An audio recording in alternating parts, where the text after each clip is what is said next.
Vamos para a palavra. Eu quero que vocês abram comigo lá em João capítulo 1. Nós vamos iniciar uma série na comunidade chamada Eu Sou o que Sou. Isso vai cultivar também o ensino para o discipulado, o ensino ali para as nossas células. Nós estaremos na mesma página, estaremos estudando a Bíblia juntos. O objetivo é, claro, ensinar de forma didática, como Jesus ensinou, mas também trazer uma pregação. A pregação, ela espera uma resposta imediata, minha e sua. Então, à medida que nós estivermos aqui ensinando, também haverá pregação do Evangelho. E quando há pregação do Evangelho, é acompanhado de sinais, milagres e maravilhas. Amém, irmãos? Glória a Deus. Abre comigo, então, lá em João, capítulo 1. Nós vamos iniciar fazendo uma introdução do livro de João.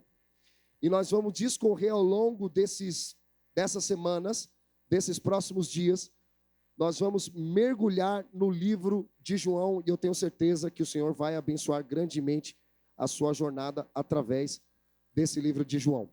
Então, essa primeira ministração, ela tem o nome do Verbo se fez carne. Repete comigo, Verbo se fez carne.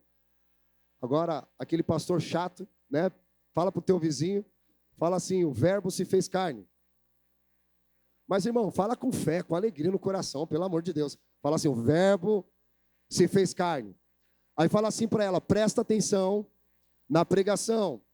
Não se desvia, não perca o seu foco. E não me interrompa, porque eu quero prestar atenção na palavra. Em nome de Jesus. Amém, glória a Deus. Eu fiz isso para quebrar um gelo, tá, gente? Eu sei que vocês não gostam, nem eu gosto muito, mas, né, é bom. João capítulo 1, então, nós vamos ler até o versículo 14, ok?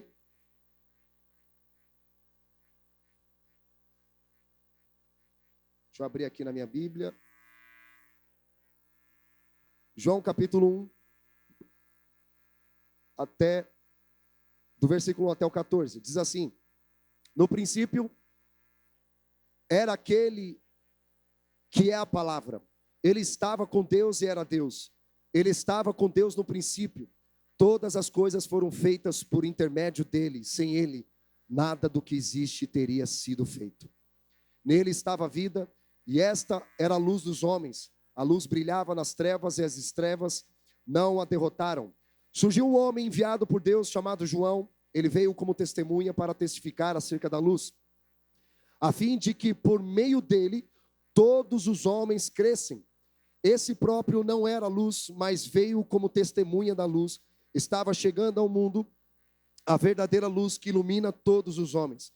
Aquele que é a palavra estava no mundo, e o mundo foi feito por intermédio dele, mas o mundo não o reconheceu. Veio para o que era seu, mas os seus não o receberam.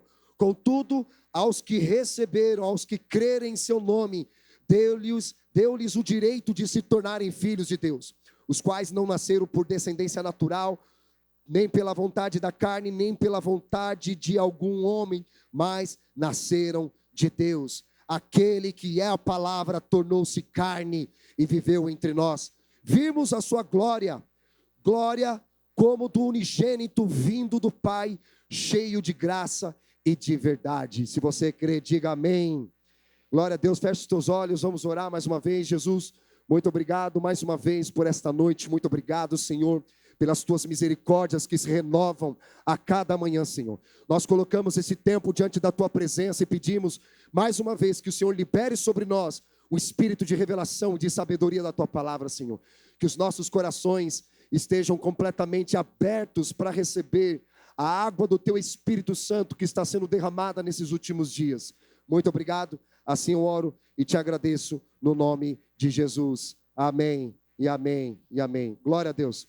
Então nós iniciamos aqui a nossa série chamada Eu Sou o que Sou, e o nome dessa ministração de hoje é o Verbo se fez carne. Nós acabamos de ler o livro de João, que foi um apóstolo de Jesus. Ele é chamado do apóstolo do amor. Era aquele que estava reclinando a sua cabeça no peito de Jesus. Então, aqui a gente vê logo no início que Jesus existe desde antes do começo, porque ele estava com Deus e ele é Deus Ele é o Criador, Ele é a vida e luz. Só que Ele se tornou homem, Deus se fez homem e morou entre os homens e habita dentro daqueles que receberam e creram em seu nome. Pastor, todos são filhos de Deus? Não. A gente ouve na sociedade que todos são filhos de Deus, que Deus ama a todos, que Ele é um Pai eterno, lindo, maravilhoso esse discurso, até mesmo romântico, mas nem todos são filhos de Deus. Mas podemos nos tornar filhos de Deus quando nós o recebemos e cremos em seu nome. Pastor, eu creio em Deus. Crer em Deus não te faz um cristão. O que te torna um cristão, um discípulo de Jesus, é quando você crê em Cristo. Você crê na obra salvífica de Jesus, na cruz do Calvário, que morreu a sua morte, para que você tenha a vida eterna. Amém, irmãos?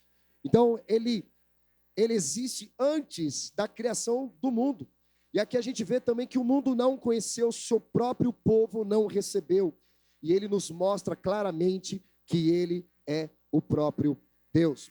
João capítulo 1, versículo 1 vai dizer: no princípio era o verbo, e o verbo estava com Deus, e o verbo era Deus. Algumas traduções traz a palavra mesmo, né? O verbo, palavra, ou até mesmo a palavra logos no grego, uma palavra que continua falando em nossos corações. E esse primeiro versículo, ele nos faz lembrar um outro versículo também extremamente importante, que é Gênesis capítulo 1, versículo 1. No princípio, a terra era sem forma e vazia. E o que João estava afirmando para nós aqui? Que ele já existia antes da criação do mundo. No princípio, a terra era sem forma e vazia, Jesus já existia, o Cristo já existia. Então, nós podemos trazer uma declaração aqui para nós: Jesus é eterno. Repete comigo: Jesus é eterno. Agora você vai falar com fé: Jesus é eterno. Quando tudo começou na criação, irmãos, como nós já declaramos aqui, ele já existia. A pergunta que fica é: quem criou Deus? Uma pergunta de escola bíblica dominical de criança, né? Quem criou Deus? Ninguém criou Deus, porque Deus não pode ser criado. E aí, pastor, como é que fica? Ele, por não ser criado, obviamente ele é o Criador. Ele cria todas as coisas. E a pergunta é: quando ele passou a existir? Ele não passou a existir, ele sempre existiu. Essa é uma resposta que você precisa ter na ponta da língua, esse entendimento. Então, Deus não foi criado, Jesus não foi criado, ele é o Criador. Ele não passou a existir, ele já existia. Agora, lembra quando Jesus nasceu do ventre de Maria, uma mulher que nunca tinha tido uma relação íntima com alguém? Ali ele foi criado? Não, ele já existia. Nós chamamos na teologia de pré-existência de Deus. Então ele não foi criado, muito menos Jesus, ele existiu. Ele existiu logo em seguida. Não, ele já existia antes da fundação do mundo. Então nós vemos aqui também que a palavra grega para estava com Deus é prostoteon. Repete comigo: prostoteon. Olha só que palavra bonita, né? Um nome que você pode colocar no teu filho: prostoteon. Olha que beleza. Essa palavra estava com Deus significa face a face com Deus. E aqui traz o verbo é ação. O que ele estava fazendo no princípio foi criar e trabalhar. Deus sempre trabalhou. Só que no sétimo dia, ele descansou. Não porque ele estava cansado da criação, de fazer a obra. Ele descansou porque ele se deleitou. Ele estava satisfeito da obra que ele havia criado. É por isso que nós temos e precisamos, pelo menos um dia da semana, ter um tempo de descanso, porque o nosso corpo humano, ele não consegue resistir a tanto trabalho. Ele precisa de descanso. Amém, irmãos? Glória a Deus. Estava conversando com o Danilo, ele foi comigo até Bertioga, e na volta, a gente ali com um pouco de sono, eu falei: a única pessoa que não pode dormir aqui é tu, rapaz. Fica acordado, vamos conversar aqui, vamos bater papo e tal. Aí, não sei por que entramos no assunto onde eu falei para ele assim: sabia que pelo menos 1/3 da nossa vida a gente está dormindo? E aí surgiu o assunto: cara, invistam num colchão bom. Porque se 1/3 da tua vida você passa dormindo, pelo menos o colchão da tua casa precisa ser bom. Glória a Deus, aleluia. Amém, irmãos? Glória a Deus, já sai daqui pensando num colchão que você vai comprar para tua casa. Minha esposa já falou, amor, troca o colchão, né? Já ficou ali o sobreaviso. E a gente conversando sobre isso, sobre descanso, descansar em Deus. Nós precisamos desse lugar, irmão. Por que nós descansamos? Não porque nós estamos cansados, porque nós confiamos no Senhor. Esse é o ponto. Deus descansou não porque ele estava cansado da obra, do trabalho, porque Deus trabalha, amém, irmãos? E se Deus trabalha, nós também precisamos trabalhar. Jesus fala isso para nós também. Se Deus trabalha, eu também preciso trabalhar.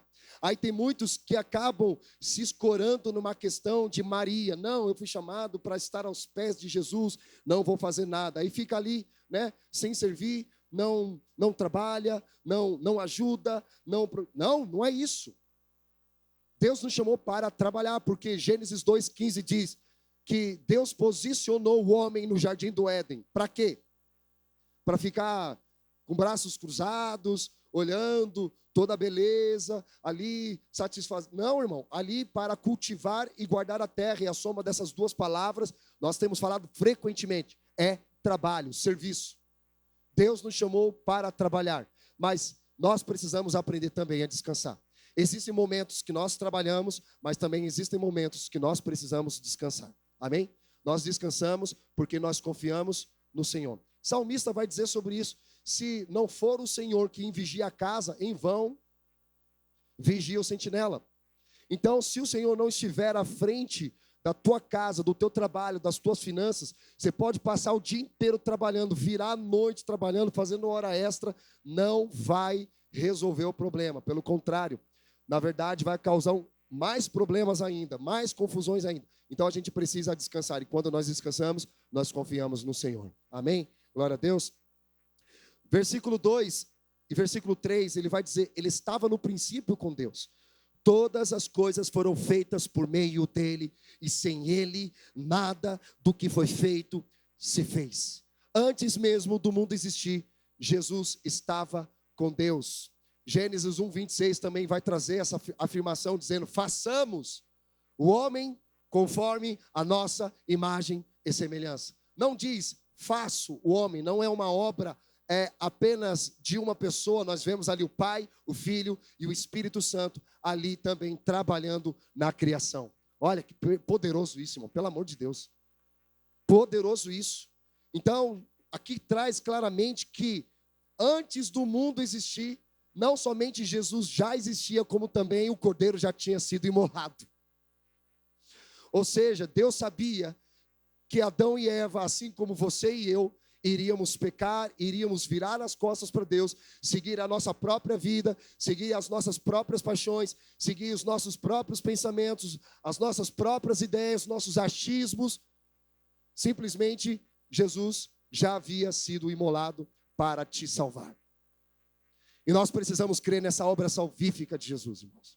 É por isso que nossa vida é transformada à medida que nós nos entregamos a esse evangelho do reino de Deus, para a nossa jornada ser transformada de glória em glória.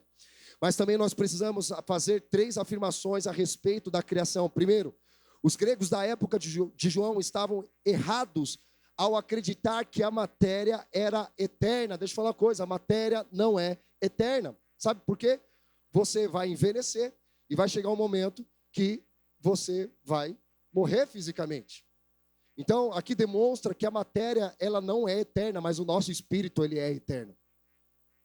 É por isso que aqueles que entregam a sua vida, aquele que primeiramente entregou a sua vida na cruz do madeiro, entende que ele foi salvo por Cristo e vive uma vida debaixo de uma salvação.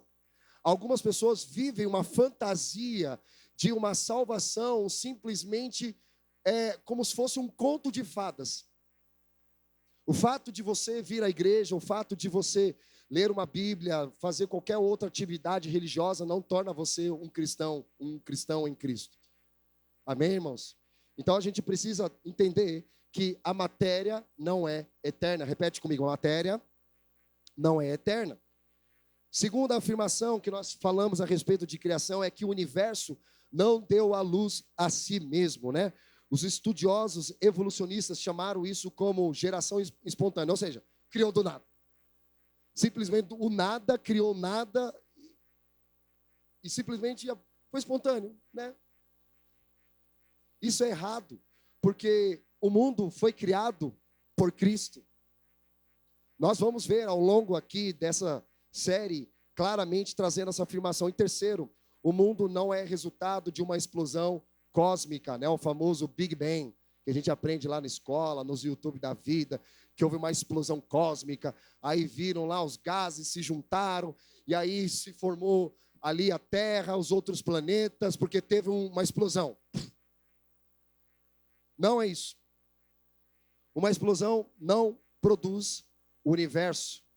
Irmãos, não sei se você para ficar pensando nisso ou refletindo nisso, você fala, meu Deus, cara, como que o planeta consegue ficar ali, né, em órbita, no espaço? É incrível. E ainda dando uma volta ao Sol e girando em torno de si mesma. Quando ela gira em torno do Sol, completa um ano, e quando gira em torno de si mesma, completa um dia. E como que isso surgiu do nada? De algo espontâneo, de algo que foi a explosão do Big Bang. Houve o dedo de um Criador ali. Amém, irmãos? Glória a Deus. Então, as suas digitais podem ser vistas na obra da criação, porque os céus declaram a glória de Deus e o firmamento são obras das suas mãos. Nós vemos isso ao decorrer de toda a Bíblia, desde Gênesis a Apocalipse, falando que Deus criou os céus, a terra, o mar e tudo que nele habita, criou o homem e deu ao homem um governo sobre todas as coisas, para ele dominar sobre todas as coisas, o homem se relacionar com sua esposa, criar um ser social, uma família, e com isso multiplicar e encher toda a terra. Olha que incrível isso, olha que maravilhoso. Nós podemos desfrutar dessas verdades, irmão. Pelo amor de Deus, isso é incrível. Outro ponto que nós vemos aqui, vai lá no versículo 4 e 6 agora. Nele estava a vida, e a vida era a luz dos homens. A luz resplandece nas trevas, e as trevas não prevaleceram sobre ela. Houve um homem enviado de Deus, cujo nome era Deus. Irmãos, deixa eu te falar uma coisa. Havia uma sequidão espiritual nessa época. Alguns teólogos chamam esse período de período interbíblico, ou outros vão dizer que é o silêncio de Deus, né? Que fica aqueles 400 anos depois da última profecia, o último profeta a ser usado por Deus, que nós conhecemos como Malaquias. Lá em Malaquias, a gente conhece, falou em Malaquias, lembra de dízimo, né? Mas Malaquias é um livro incrível. No final do livro de Malaquias, existe uma profecia que vai anteceder a volta de Jesus, meus irmãos. Uma geração marcada por uma paternidade de Deus. Ali diz que ele converterá o coração dos filhos aos pais e dos pais aos filhos.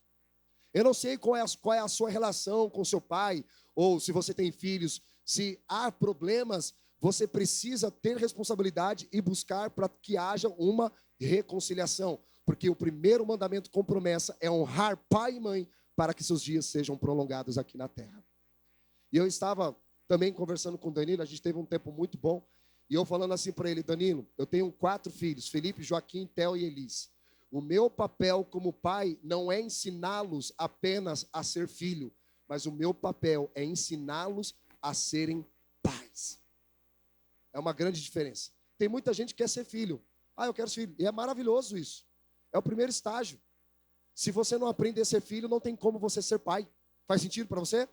Então a gente precisa, primeiro, aprender a ser filho, obedecer a Deus, honrar os nossos pais, honrar a autoridade sobre a nossa vida. Sabe, eu gosto de internet, eu gosto de rede social, eu falo mesmo, justamente para ninguém ficar com alguma coisa nebulosa. Eu gosto, sou formado na área, eu sou improvável na área da comunicação. Os irmãos sabem um pouco da minha história. Irmãos, eu vi um vídeo que eu fiquei com o coração angustiado, sabe? Eu olhei um vídeo de um professor no intervalo de uma aula e os alunos de 12, 13 anos de idade ali tirando sarro do professor. E um deles, que era o mais atentado de todos, jogava coisa no professor, puxava a cadeira do professor, ele atazanava a vida do professor. E os demais alunos dando risada, achando isso muito legal. Por que essa pessoa, essa criança, está desonrando um professor em sala de aula?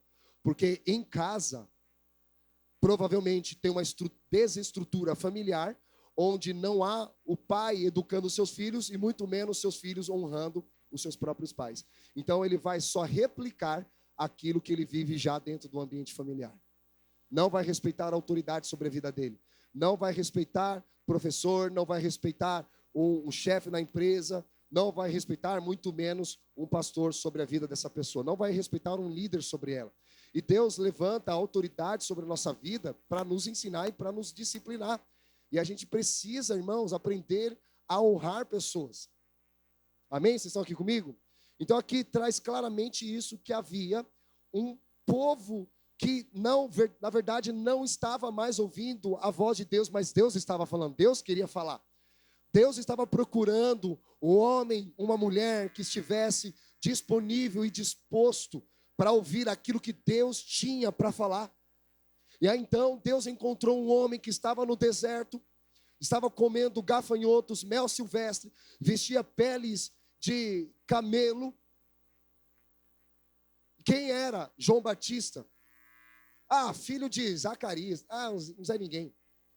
Deus não usou um fariseu, Deus não usou um escriba, Deus não usou um outro grande líder que existia naquela época. Deus poderia ter usado, mas não tinha alguém ali preparado para receber aquilo que Deus queria falar. Então, irmão, deixa eu falar um segredo para você, que em Salmos diz que Deus revela os seus segredos aos que o temem. E Jesus vai dizer também no livro de Lucas, dizendo que já não vos chamamos mais de servos, porém vos chamamos de amigos, porque eu vos darei a conhecer, a ouvir aquilo que eu ouvi do meu Pai. Irmão, olha isso, Jesus nos dando uma promoção, dizendo, servir é muito bom, faz parte da nossa natureza. Só que eu tenho algo muito maior para vocês. Ao invés apenas de servir, eu quero te chamar para ser o meu amigo. E para ser amigo, você precisa estar perto. Para ouvir segredos, a gente não ouve segredos anunciando nas redes sociais. Nós ouvimos segredos quando as pessoas estão próximas. Então Jesus, ele quer revelar, irmãos, muitas coisas para nós. Assim como foi com aquele povo que não ouviu a voz de Deus, não porque Deus não queria falar, mas eles não estavam dispostos a ouvir aquilo que Deus tinha para derramar sobre eles. 400 anos, Deus não ficou em silêncio. 400 anos, o povo não queria mais ouvir a voz de Deus. E a gente vê que a voz de Deus veio a João. No templo? Não. No palácio? Também não. Na cidade? Também não. A palavra de Deus veio a João Batista no deserto. O deserto representa um lugar de preparação. O deserto representa um lugar de confiança, de dependência. Sabe? Tanto é que começaram a confundir que João Batista era o Cristo, né? Então ele não quis se apegar àquilo que não era ele. Começaram a confundir, você é o Cristo. Vamos lá, gente. Se ele tivesse crise de identidade, obviamente, ele diria, estou gostando desse negócio de ser o Cristo, porque acho que eu vou ganhar alguns benefícios com relação a isso. Ele poderia ter se apropriado dessa verdade, desse encargo, e dizer, realmente, eu sou o Cristo. Mas ele não assumiu uma identidade que não era dele. Então esse é o problema de muitos que sofrem com crise de identidade. Eles querem ser aquilo que eles não são. Eles querem viver a vida do outro. Quando ele olha para dele, aí entra a comparação, o campo da comparação, né? Começa a comparar a vida dele com a do outro e começa a dizer, o lugar onde ela vai é melhor do que o lugar onde eu vou. Os amigos dele são melhores do que os meus. As coisas que ele tem é melhor do que as minhas. Aí entra no campo da cobiça. Começa a desejar o que é do outro, mas ele mesmo não tem capacidade de ter. E aí ele começa a ofender, começa a falar mal, a invejar. Aí, irmão, é um passo para um homicídio no coração. Aí a pessoa já deseja o mal para aquela pessoa. Ela deseja, no fundo, que aquela pessoa caia, para depois ela dizer, tá vendo? Eu falei. Ela se alegra com a queda, até mesmo do próprio ímpio. No livro de Provérbios, Salmos, a gente encontra várias instruções dizendo, não se alegre com a prosperidade do ímpio. Não olhe para a prosperidade do ímpio, porque ele baseia a sua vida naquilo que ele tem. Então a gente vê claramente que a voz de Deus veio a João Batista. Ele nunca queria se pegar aquilo que de fato não era dele. Ele não queria roubar a glória de Jesus. E portanto também, irmão, não queira roubar a glória de Jesus. Toda a honra, toda a glória é dada ao nosso Senhor, aquele que era e que há de vir. João Batista, ele não se autodefiniu como a luz do mundo, como nós lemos aqui, nele estava a vida era a luz do mundo. A luz resplandece nas trevas e as trevas não prevalecem sobre ela. Então, ele não era luz. Ele falou assim, eu vim para testificar da luz, mas eu não sou a luz. Mas quem é você, cara? Diga, versículo 7 vai dizer, este veio como testemunha para testificar a respeito da luz, a fim que de todos crescem por meio dele. Então, ele não era a luz, mas ele veio para testemunhar a luz do mundo, que era Jesus. E todos então pensaram que João Batista era o Messias, né? Você é o Cristo? E ele, obviamente, respondendo, não, eu não sou o Cristo. Você é o Cordeiro de Deus? Não, eu não sou o Cordeiro de Deus. Você é a luz do mundo? Não, eu não sou a luz do mundo. Mas quem é você, cara? Diga, você é o Cordeiro? Não, eu não sou o Cordeiro. Eis o Cordeiro de Deus que tira o pecado do mundo. E ele aponta para Jesus. Quando ele faz essa afirmação, nos lembra ao tabernáculo, quando o sacerdote pegava principalmente um cordeiro e erguia aos céus em oferecimento a Deus, olhava para ver se não tinha nenhum tipo de defeito, doença, examinava, e aí ele pegava e imolava aquele cordeiro. Porque naquela época eles acreditavam que um animal tinha poder para substituir os pecados deles. Então eles entenderam o que João Batista estava dizendo, quando ele afirma o Cordeiro de Deus que tira o pecado do mundo. Jesus é o Cordeiro de Deus. Eu não sou o Cordeiro de Deus. Você é o noivo? Não, eu não sou o noivo, mas eu sou o amigo do noivo. Então a nossa vida, ela é pautada em apontar para o Cordeiro de Deus, que é Jesus. Irmão, você não foi chamado para morrer por alguém, Jesus já morreu. Você não foi chamado para dar a sua vida, porque no fundo, na hora que você é provado, você não dá vida nenhuma não. Você só falava, vou dar minha vida, dá nada. Só fica no gogó. Porque a nossa vida, a nossa fé, ela é provada constantemente. Deixa eu falar uma coisa. Talvez você não saiba, talvez você saiba, mas para reafirmar. Quando você abre os teus olhos, você já está em batalha espiritual. Você começa o dia e termina o dia em batalha espiritual. Todo que se entregou a Cristo e se tornou seu discípulo, já foi alistado para o exército de Jesus. Então, irmão, quando você vier assim, pastor, eu estou numa batalha, glória a Deus, irmão. Pastor, eu estou numa batalha, ora por mim, glória a Deus, irmão. Esteja na batalha, e essa batalha vai até o último fôlego da sua vida. Amém, irmãos? Nós estamos numa batalha espiritual constantemente contra o poder das trevas, que todo o tempo fica ali lançando setas malignas em nossa mente e nosso coração, para nos fazer duvidar de quem nós somos, para fazer duvidar de quem Jesus é e o que Ele fez por mim e por você. E aí, se a gente se entrega a isso, literalmente nós estamos entregando de mãos beijadas para Satanás fazer o que ele quiser fazer da nossa vida. E sabe de uma coisa? A boa notícia é que Jesus é o nosso intercessor, amém, irmãos? Nós temos 1/3 dos anjos intercedendo ao nosso favor, dizendo, tipo assim, torcendo por nós. Vai, cara, vai, Léo, vai, você vai para frente. Então, nós temos intercessores. Nós temos alguém que ora por nós, que intercede por nós, mas isso não omite a nossa responsabilidade de nós desenvolvermos a nossa vida de oração ao Senhor. É o nosso lugar. Então, João Batista, sempre nos ensinando, dizendo que eu não sou digno de desatar as correias da sandália desse homem. Que ele cresça e eu diminua. Que ele apareça, a gente canta a canção, né? Que ele apareça e eu desapareça. Mais à frente, nós vemos aqui que nós encontramos no livro de João também 7 declarações, ou melhor, 7 milagres. E é interessante que quando nós lemos o último capítulo de João, ele faz a seguinte afirmação, que não caberia nos livros colocar todos os milagres que Jesus havia realizado. Mas João, ele coloca apenas 7 milagres em seu livro. Mas por quê? Ele poderia ter colocado outros milagres, inclusive que estão em outros evangelhos, mas ele decidiu enfatizar 7 milagres. Sabe por quê, irmão? Para afirmar para mim e para você que ele é Deus, ele é perfeito, ele é perfeito em tudo o que faz, porque o número 7 representa a perfeição, assim como o 10, provação, o número 12, governo, o número 6 representa o homem, mas João decidiu registrar apenas 7 milagres para afirmar para mim e para você que Cristo é Deus. Ele é 100% homem, mas também ele é 100% Deus. E nós precisamos acreditar nessa afirmação. Sabe por quê? Tem pessoas falando assim, Jesus foi só homem. Ele foi um homem comum, como qualquer outra pessoa, que andou pela terra, e a gente se identificou com ele, paz e amor.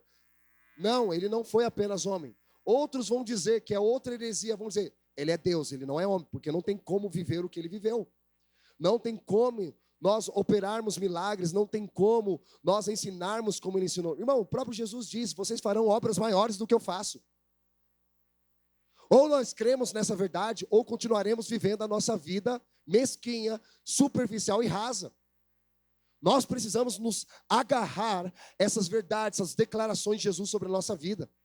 Mas muitas vezes nós entramos num limbo, como o próprio Elias, que fugiu para salvar a sua própria vida, mas não teve medo de matar os profetas de Baal, mas teve medo de uma mulher que pediu a sua cabeça. Não é interessante isso? Porque o espírito e doutrina de Jezabel sempre está à procura de cabeça de profetas. Percebe? E Elias confrontou o quê? Uma imoralidade que havia naquela época. Porque Jezabel, ela castrou homens. Deixa eu falar uma coisa. Ideologias, assim como o feminismo, ela veio para castrar homens e tornar homens mulheres. E será que nós vamos continuar vivendo a nossa vida de braços cruzados e não vamos pregar o evangelho? Não estou dizendo para nós apontarmos o pecado, mas eu estou dizendo e afirmando para nós elevarmos o nível de justiça, elevarmos o nível de glória, elevarmos o nível de perdão. Irmão, deixa eu falar uma coisa, nós não fomos chamados para ficar apontando o pecado, nós fomos chamados para elevar o nível de glória. Quanto mais glória, mais unção, quanto mais glória, mais presença. Pastor, me explica então como é isso. Quem lembra ali de José, natural de Chipre, capítulo 4 de Atos, fala que houve um mover do Espírito Santo, o Espírito Santo desceu de forma poderosa em Atos 2. Aí então o povo começou, uma loucura, irmão. O povo começou a vender as propriedades, começou a lançar a venda aos pés dos apóstolos. Era uma loucura. Aí aparece no versículo dizendo assim, e havia um homem chamado José, natural de Chipre, e ele era levita. Não sei se você sabe, mas dentro da cultura, dentro da Bíblia, do Antigo Testamento, levita e sacerdote não poderia ter herança. A pergunta que fica é, como que José adquiriu uma propriedade? Da mesma forma que muitos vão até a Santa Ifigênia comprar uma TV Box para desbloquear canal. E várias outras coisas que a gente poderia citar aqui, não vou falar assim, porque o próprio Espírito Santo traz a consciência com relação àquilo que nós estamos vivendo. Amém, irmão? Vocês estão aqui comigo? Então, imagina, pensa comigo.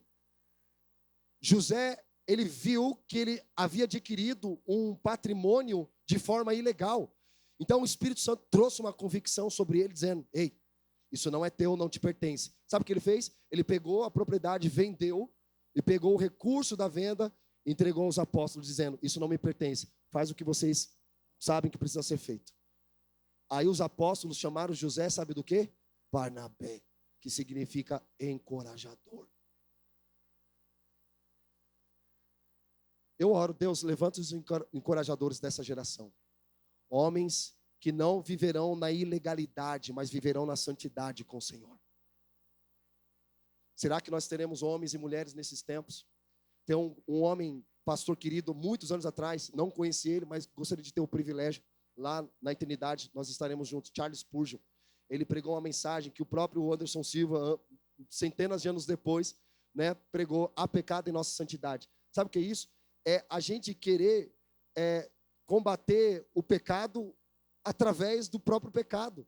É tipo você jejuando, mas o seu jejum é para quê? É para que você obtenha coisas de Deus? Então há pecado na tua santidade, se tem pecado no teu jejum.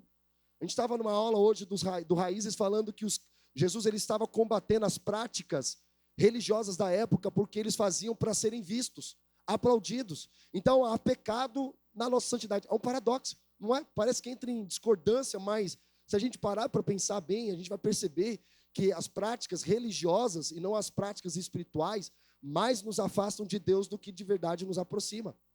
Então, José, ele elevou o nível de glória, irmão. Foi uma santidade tão poderosa, ele viu o pecado que ele estava, dizendo, cara, isso não me pertence.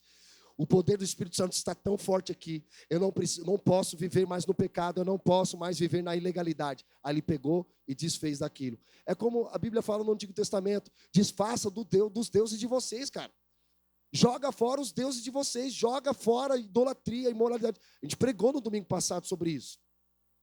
E aí o que acontece? Aí vem capítulo 5 de Atos, Ananias e Zafira. Fizeram a mesma coisa. Pegaram a propriedade, vendeu, no meio do caminho, tiraram ali um valor, chegaram na fila do dízimo da oferta, todo mundo ali com sua oferta na mão, Ananias e Zafira também ali na oferta.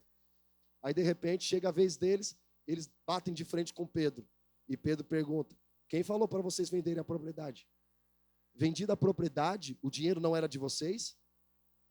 Ninguém pediu, mas vocês fizeram algo que não mentiu aos homens, mas vocês mentiram ao Espírito Santo. Sabe o que aconteceu com Ananias e Zafira, que a Bíblia diz? Caíram mortos no chão, literalmente, não foi uma metáfora, não foi uma figura de linguagem, caíram mortos no chão, irmão. Imagina, no momento de dízimo e oferta das igrejas, o povo tudo caindo no chão por conta de corrupção no coração. Como seria? Pensa comigo. Sabe por que eles morreram? Não foi apenas porque eles mentiram ao Espírito Santo, porque havia um nível de glória tão alto que eles precisavam se igualar ou ir acima disso. Então, irmão, a gente não vai perder o nosso tempo batendo contra o pecado. Nós vamos falar sobre santidade. Nós não vamos dar crédito, por exemplo, ao diabo. Quem fez parte de uma geração que tudo era o diabo? Escreveram um livro do diabo, ficavam toda hora expulsando o diabo, entrevistando o diabo. Fizeram um livro entrevistando o diabo. Entrevistaram o diabo e escreveram um livro. Numa época que era uma loucura. Ou seja, um povo que dava crédito ao diabo esquecendo de Jesus. Irmão, a gente não tem que dar crédito para o diabo, não. A gente tem que elevar o nome de Jesus. Elevar a adoração. Quanto mais nós adoramos, quanto mais o nível de santidade, mais a glória de Deus recai sobre a minha vida, sobre a sua vida, sobre a igreja. Quantos aqui querem viver essa glória de Deus em nome de Jesus? Em nome de Jesus. Então, irmãos, voltando aqui ao texto, o Evangelho de João, encontramos 7 milagres. O primeiro milagre, Jesus transforma a água em vinho, em fazer esse milagre no casamento. Nós encontramos também em João 4, Jesus cura o filho de um oficial do rei que estava à beira da morte. Terceiro milagre que nós encontramos, João 5, Jesus cura um paralítico de 38 anos de idade no tanque de Betesda. João 6, Jesus multiplica os pães e os peixes. Ainda em João 6, nós vemos Jesus andando sobre o mar. João 9, Jesus cura um cego de nascença. E João 11, nós vemos Jesus ressuscitando Lázaro. Aí João falou assim, esses 7 são suficientes para provar que Jesus é Deus e Ele é perfeito. É suficiente. Ah, mas eu quero ver outros milagres. Não, isso aqui já é suficiente. Ah, mas eu quero experimentar. Isso aqui já é suficiente. Para mostrar para nós que Ele é Deus. Também nós encontramos 7 expressões da palavra eu sou para provar que Jesus é Deus. O eu sou, nós vemos no Antigo Testamento, era o nome de Deus, onde Ele se revela como eu sou. Existe uma palavra que os judeus utilizam muito que é Iavé, meu Senhor. Nós conhecemos, a gente estava na igreja ontem, lá tinha um painel gigante lá, Jeová Jireh, Jeová Rafa, Jeová Nissi, Elohim, El Shaddai, é tanto nome, irmão, que de fato são nomes de Deus. Por quê? Revela a vontade e revela a identidade de Deus ali. Eles colocam Jeová Nissi, por exemplo, Deus é a nossa bandeira, porque em referência ao momento que eles passaram por uma grande guerra e eles foram vitoriosos, então eles estabelecem uma bandeira dizendo Jeová Nissi, Deus é a nossa bandeira. Então, todos os nomes de Deus revelam uma particularidade do seu caráter. Mas nós encontramos ali uma revelação através de Moisés, da sarça ardente, que Deus se revela como eu sou. Moisés pergunta, mas o que eu vou dizer para o povo? Quem tu és? Diga ao povo, eu sou o que sou. Aí no Novo Testamento, nós encontramos 7 declarações de Jesus dizendo, eu sou o pão da vida. Porque ele diz que quem comer deste pão terá a vida eterna. Ele diz também, eu sou a porta, porque quem entrar por essa porta encontrará pastos verdejantes. Ele diz também, eu sou o bom pastor, porque foi Jesus quem deu a vida por você. É Jesus quem nos pastoreia, irmãos. Ah, mas pastor, então não é necessário ter pastor aqui humano? Sim, Jesus é pastor dos pastores. Todo pastor precisa ser pastoreado, porque se um pastor não é pastoreado, ele fica longe do rebanho de Jesus. Ele fica, não está junto com as outras ovelhas. Um pastor também ele é ovelha. Na cultura judaica, o pastor que carrega um cajado, e a gente sabe que a ovelha, ela não vê muito bem, ela é direcionada pela audição, pelo barulho. Então, por isso que ela ouve a voz do pastor, reconhece e obedece. O que eu trazendo para a maneira prática, para a nossa vida? Pessoas que não ouvem a voz do pastor local, não reconhecem, não tem como obedecer, não tem como seguir. Ela não é direcionada.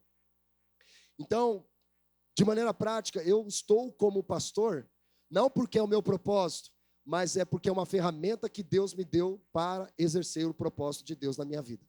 Porque eu posso cumprir com o propósito de Deus em qualquer área da sociedade. Eu não preciso ser um pastor que está no lugar de posição, tem uma cadeira dourada, avermelhada em cima do púlpito para mostrar que ele é autoridade. Não preciso disso, irmão. Vocês sabem que minha vida é vida na vida, não é em cima do púlpito. Pregar aqui no púlpito, eu amo fazer isso. Só que melhor do que isso, é relacionamento de ovelha com ovelha. Da mesma forma como você é ovelha, eu também sou ovelha. E na cultura judaica, se você for em Israel, em nome de Jesus, Deus vai te dar condições para você ir, mas trabalha também, né? Porque a provisão vem por intermédio de trabalho. Não adianta falar assim, Jesus, me leva para Israel. Não, tem que trabalhar, irmão. Vai trabalhar, que aí Jesus vai trazer a provisão para você, em nome de Jesus. Amém? Glória a Deus, aleluia. É engraçado que o pastor carrega o cajado, ele está direcionando, ele fica e as ovelhas vão ouvindo e seguindo. Só que ele tem uma ovelha guia que carrega um sino, que à medida que o pastor vai falando, aquela ovelha guia, ela vai batendo o sino e as outras ovelhas vão entrando ali na fila junto. Então, ovelha ouve a voz do pastor e reconhece, irmão. Não estou falando para você obedecer gente que não ama o evangelho. Esse tipo de gente, em nome de Jesus, de fato, não obedeça. Porque não é discípulo de Jesus. Porque discípulo de Jesus obedece à voz do seu Senhor. Amém? Glória a Deus. Ele também vai dizer, eu sou a ressurreição e a vida. Por quê, irmão? Jesus ressuscita os mortos. Você crê nisso, irmão? Sério, você crê nisso? Até hoje, eu nunca vi com os meus próprios olhos, assim, de frente, alguém sendo ressuscitado dos mortos. Eu até orei já por um, mas não ressuscitou. Mas, irmão, eu não preciso ver, eu creio que Jesus tem poder para ressuscitar os mortos. E ele fala ali, eu sou a ressurreição e a vida, né? Eu sou a ressurreição e a vida, porque ele tem poder de vida sobre os mortos. E não é somente uma morte física que alguém passa, mas também uma morte espiritual. Alguém que morreu ali não tem mais sensibilidade à voz de Jesus, não consegue mais ouvir, não obedece mais. E ali, Jesus, ele chama esse morto para a vida. Isso é avivamento. O que é avivamento? Entende-se que antes houve uma grande degradação moral, uma frieza espiritual. Avivamento só acontece quando foi antecedido por uma grande crise moral e espiritual. Ah, mas pastor, então eu tenho que viver na imoralidade, na sequidão espiritual. Não é isso. Aquele que está de pé, cuidado para que não caia, mantenha-se de pé, seja firme e constante. Esse é o lugar, irmão. A gente não precisa ir para o mundo, para Jesus ir lá, nos restaurar e voltar, e a gente tem um testemunho para contar aqui. Não precisamos. Nós podemos contar um testemunho de uma área que nós fomos tentados, e Jesus nos deu capacidade para estarmos firmes diante dessa tentação. Amém, irmãos? Outra declaração que Jesus faz, eu sou o caminho, a verdade e a vida. Por quê, irmão? ele é o caminho, ele não é um dos caminhos. E ele não veio trazer uma verdade, ele é a verdade. E ele é a vida, ele declara isso. Ele diz também, eu sou a videira verdadeira, porque ele faz os ramos darem frutos quando esses ramos estiverem nele. Nós devemos ser mais apaixonados pelo processo do que pelo resultado. Tem muita gente que quer o resultado, quer o fruto, né? Não tem paciência, não sabe esperar, não sabe cultivar, e aí acaba se frustrando. O que é frustração? É uma expectativa correta depositada no lugar errado. Essa semana você se frustrou, se decepcionou com pessoas, com trabalho, com o que você está fazendo ou com o que você deseja fazer. Você se frustrou. Você se frustra com o relacionamento. Você deu a sua vida, você investiu tempo, investiu tesouro, investiu talento. De repente, a pessoa virou as costas para você, foi embora, nem te agradeceu. E aí, como lidar com isso? Um médico querido, amigo nosso, chegou em casa, ficamos uma tarde conversando com ele e me fez essa pergunta: pastor, como que você lida com a frustração? Eu falei, rapaz, eu fui tão frustrado na vida que criou um calo em mim, a ponto que não é uma capacidade minha, irmão, é do Espírito Santo. Só pode ser. Só pode ser. Obviamente que humanamente a gente fica, eu discipulei, investi, dei tempo, o cara virou as costas para mim, não dá uma raiva? Mas o Espírito Santo dizendo, não chore por aquele que se foi, mas se alegra por aqueles que ficaram. E é nessa jornada que eu vou, irmão. E aí esse médico, incrível ele é, Robert, eu sou médico, eu sou treinado para não esboçar sentimentos, porque minha profissão exige não misturar minhas emoções com a minha profissão. E aí ele é alemãozão, né? Entendi. Eu vou trabalhar isso na minha vida. Falei, amém, irmão. Eu estou trabalhando ainda também. E vamos trabalhar até o fim. E para finalizar, irmão, aqui nós vemos a declaração de Jesus: eu sou a luz do mundo. Porque ele veio, ele traz a luz em meio às trevas. Amém, irmãos? Glória a Deus. João capítulo 8, versículo 12, ele diz, eu sou a luz do mundo. Quem me segue não andará em trevas, mas terá a luz da vida. Mateus capítulo 5, verso 14, vai dizer, vocês são a luz do mundo. Opa, peraí, opa, tem um trem aqui, irmão.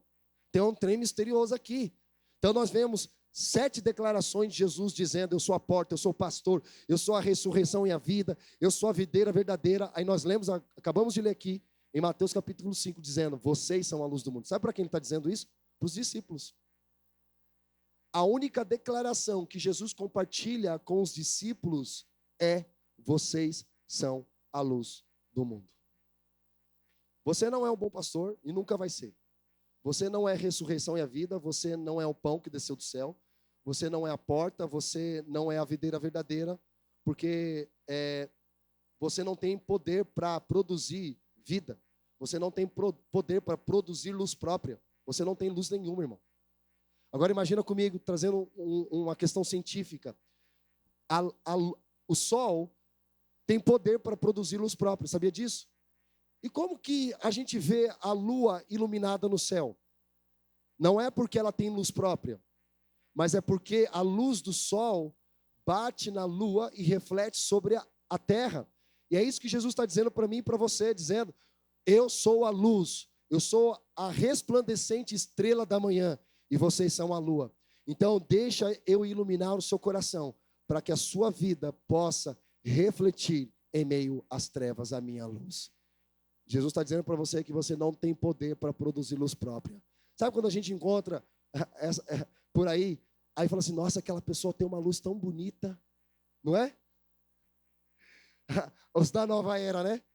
O pessoal que acredita em duende, acredita em cogumelo, acredita em gnomo, né? Acredita nesses trem todo aí, fala assim, mas aquela pessoa tem uma luz tão bonita. O inimigo pode até confundir os filhos da luz, meu irmão. Então, a gente não pode definir uma pessoa só porque ela é boa e dizer que ela tem uma luz. Talvez essa luz seja muito enganosa, né? Nem tudo que reflete é ouro. Mas A boa notícia é que Jesus chama eu e você, quem for discípulo de Jesus, como luz do mundo.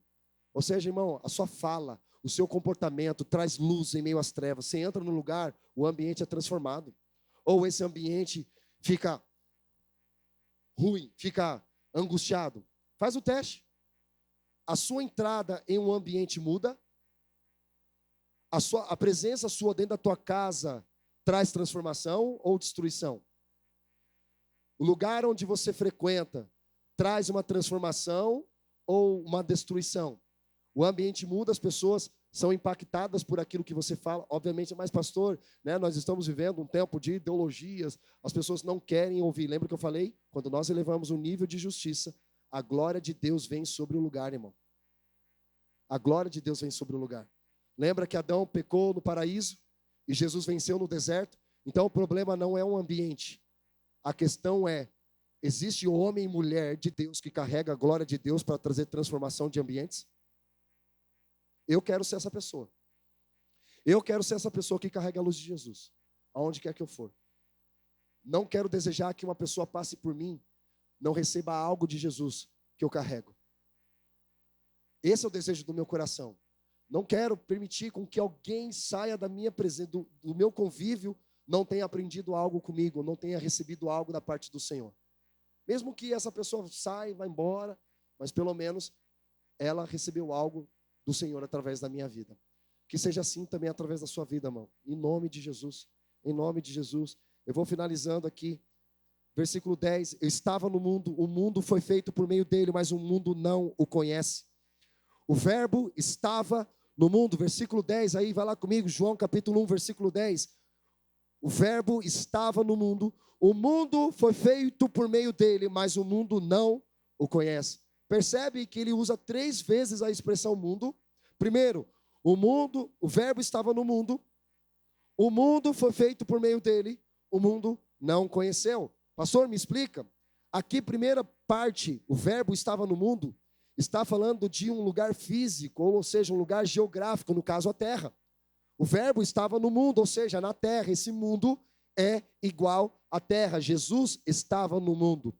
Terceiro mundo, que ele fala, o mundo foi feito por meio dele, está se referindo ao mundo matéria que foi criada por Cristo. O mundo foi feito por intermédio dele, ou seja, quem criou o mundo? Cristo.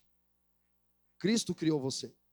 Cristo criou os céus, a terra, criou tudo que nele existe. Então existe uma soberania de Deus aqui. E terceiro, o mundo não o conheceu, se referindo a pessoas que veem a glória de Deus na criação, mas não o reconhecem. Lembra daquela mulher Sírio-Fenícia? Dizendo, Senhor, só me dá das migalhas, que já me basta. E aí Jesus fala, uou, mulher, vai para a tua casa que a tua filha está curada. Que isso? Era como se ela conhecesse o que estivesse escrito aqui em João. Dizendo assim, Senhor, o Senhor está brilhando a tua glória, o Senhor está ensinando, o Senhor está curando, o Senhor está profetizando, o Senhor está pregando o evangelho, mas eles estão rejeitando. Me dá suas migalhas, já me basta, Jesus. Irmãos, se Jesus tinha as migalhas para aquela mulher, imagina para aqueles que sentarem na mesa como filhos e comer com Jesus, o que ele tem reservado para você? Migalhas? Não, ele tem um pão que desce do céu. Então, à medida que nós estamos aqui, significa que Deus está dando pão para você, irmão, não migalha. Dizendo, se alimenta desse pão em nome de Jesus. Se alimenta desse pão para te fortalecer ao longo da sua jornada.